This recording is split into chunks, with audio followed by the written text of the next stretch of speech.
ഞാൻ ഇപ്പോഴും 76 സീറ്റുകൾ മിനിമം LDFന് കിട്ടാനുള്ള സാധ്യതയുണ്ട് എന്നുള്ളത് തന്നെയാണ് എൻ്റെ വിശ്വാസം. അതിനൊരൊറ്റ ടേക്ക് അവേ മാത്രമേ ഉള്ളൂ.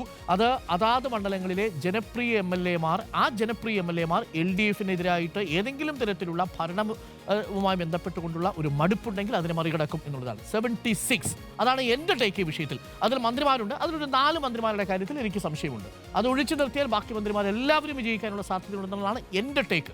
ഓൺ മൈ റിസ്ക് ഞാൻ പറയുന്നത് അതാണ്. 76 എൻ്റെ 76 LDF 76. അല്ല സർ, ഞാൻ പറയുന്ന ഒരു കാര്യം എന്ന് പറയുകയാണെങ്കിൽ വലിയ രീതിയിൽ സർക്കാരിനെതിരെ ഒരു ആൻറ്റി ഇൻക്യുംബൻസി അല്ലെങ്കിൽ സർക്കാരിനെതിരെ ഒരു ഭരണവിരുദ്ധ വികാരമുണ്ടെന്ന് ഞാൻ വിശ്വസിക്കുന്നില്ല. ഒന്നാമത്തെ കാര്യം, മൈനോറിറ്റി കൺസോൾട്ടേഷൻ നടന്നാൽ പോലും അത് ബാധിക്കുന്ന മണ്ഡലങ്ങൾ മലബാറിലെ മണ്ഡലങ്ങളാണ്.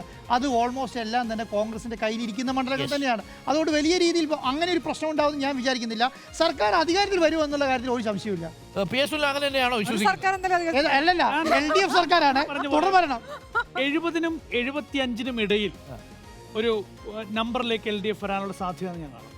ഇത് നമ്മൾ ഭരണവിരുദ്ധ വികാരമുണ്ടെന്നും പക്ഷേ അതേസമയം 90-ന് മുകളിൽ ഞാൻ പറഞ്ഞു 2 പ്രാവശ്യം പറഞ്ഞത്, മൂന്നാമത്തെ പ്രാവശ്യം 90-ന് മുകളിൽ UDF 90-ന് മുകളിലോ 90-ന് മുകളിലോ പോകുമെന്നാണ് സ്മൃതി വിശ്വസിക്കുന്നത്. ഇതാണ് ഇന്നിപ്പോൾ ചർച്ച ചെയ്തതിലെ മീറ്റ് ദ എഡിറ്റേഴ്സിലെ എല്ലാ എഡിറ്റർമാരുടെയും അഭിപ്രായങ്ങൾ. അല്ല, നിങ്ങൾ നമ്പർ പറഞ്ഞു പോവാണോ?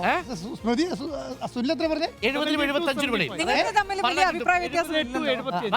അല്ല, ഞാൻ 75-76 ആണ്. 76 കിട്ടിയ അധികാരത്തിലേക്ക് വരാൻ അതിന്റെ കാരണവും ഞാൻ പറഞ്ഞു എന്താണ് എന്നുള്ളത്. അത് കഴിഞ്ഞ 10 വർഷമായിട്ടിരിക്കുന്ന ചില MLA-മാരുടെ ജനപ്രീതിയാണ് അതിന്റെ പ്രധാനപ്പെട്ട. അരുൺ സാറേ, നമ്മളൊക്കെ കാണാത്തൊരു അടിയൊഴുക്കുണ്ടെങ്കിൽ അത് കാണാലോ. ഈ ജനപ്രിയത ഭരണവിരുദ്ധ വികാരം ഇല്ലെന്നൊക്കെ പറയുമ്പോൾ സ്മൃതിയുടെ ഒരു എനിക്കിങ്ങനെ ആവർത്തന വിരസത ഭയങ്കരമായി ബോറടി. അതാണ് ഈ ആവർത്തന വിരസത ഭരണത്തിലെ ബോറടിക്കുന്നത് എങ്ങനെയാണ് എന്നുള്ളതൊരു ചോദ്യമുണ്ട്.